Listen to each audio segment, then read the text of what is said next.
this is a little bit of an exhortation.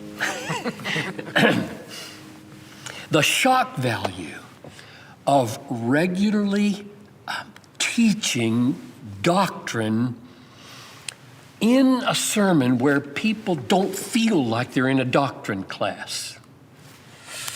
You all did this. I'll try to draw it out. But here's what I mean. In both your sermons, you went there. You both raised the question, spiritual? What's spiritual? And you went, among other places, to verse 3, chapter 12. No one can say Jesus is Lord except by the Holy Spirit. If you're in this room and Jesus is your Lord, you have the Holy Spirit. Therefore, you have spiritual gifting. Therefore, you can serve. Therefore, you're not excluded. Therefore, let's do this. Now, here's what I wanted. Because there's a megaton of doctrine in that statement. Nobody can say Jesus is Lord except by the Holy Spirit. And I think you made that point, and it was clear. And if they had ears to hear, they heard the doctrine. But I would linger, and this is just maybe this is more Piper than it is, precept for everybody.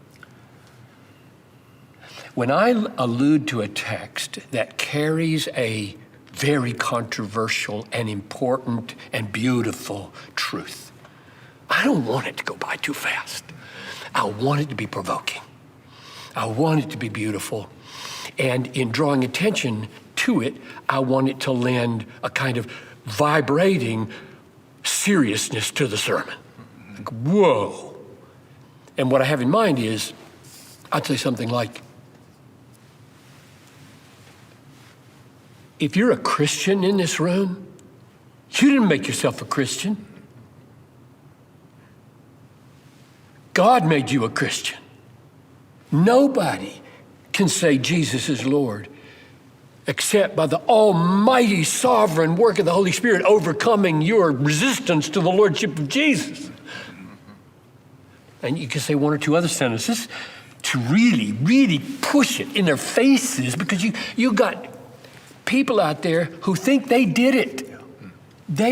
We need to teach our people who they are and how they got to be that way, because they don't know. A lot of people don't know how they got saved. They don't know, therefore, what it really means to be saved.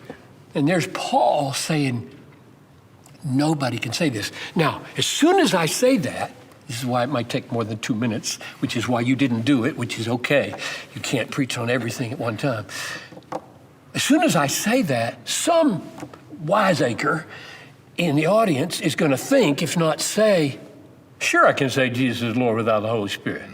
A computer can. My phone can. Back to me. Which is why preachers, when they're preparing to say provocative things, have to be their own worst critic. You got to watch yourself and say, they're going to say this, they're going to say this, and they're going to say this. And we need to figure out, now, which one of those they're going to say is we respond to.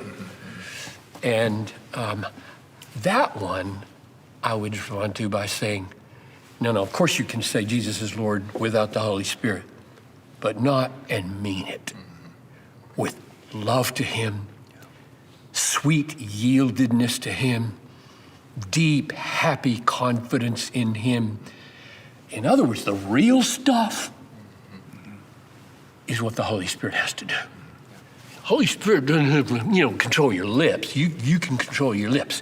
But that stuff that produces an authentic Jesus is Lord, that which drives the point even deeper, like the real deep stuff that brought you to Jesus, that made you confess Jesus is Lord, that was what the Holy Spirit did.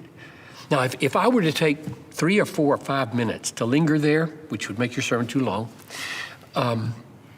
my hope would be, when I close that parenthesis and come back to spiritual gifts, that there would be just a sense of, this is really supernatural here.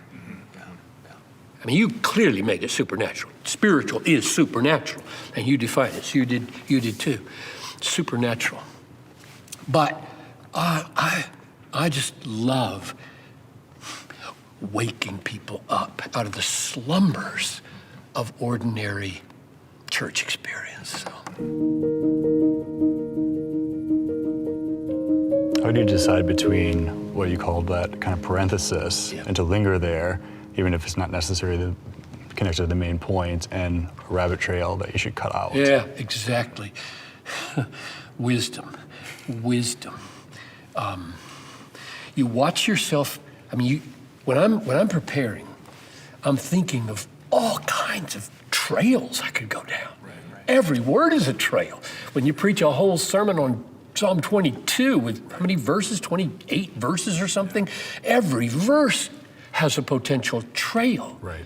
And so, absolutely, we must distinguish between a warranted, helpful parenthesis and a useless diversion from your main point.